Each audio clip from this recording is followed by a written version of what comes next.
में अयोध्या में रामत रावण विष, माध पड़ल रावण विष, माध पड़ल हो। बहिनी गोड़े मुड़े तनले चदरिया सुतले घबराई, सुतले घबराईनी हो। इतनी बचन रानी सुन सुनहि नाही पाइन, सुनहि नाही पाइनी हो। रानी चढ़ी गई सिर धव रहत राजा के जगावई, त राजा के जगावई हो। किया तो है बैदा बोलावो की नरिया धरावो, त नरिया धरावो हो। राजा की आतुर सिरवा धमकाई, त सिरवा धमकाई हो। त सिरवा दबावऊ हो।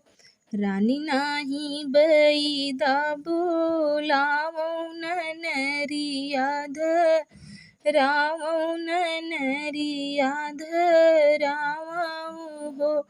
रानी नाही मोर सिरवा धमकावो, त सिरवा दबावऊ हो।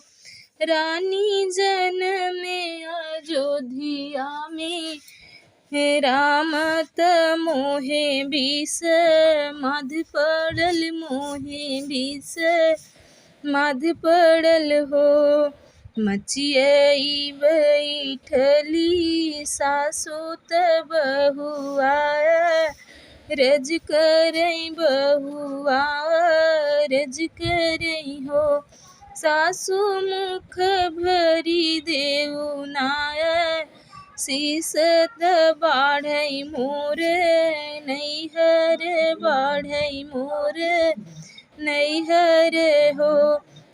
अमवा की नाही बहुरउआ मिलियस, जौसउआ मिलियस गौसऊ हो।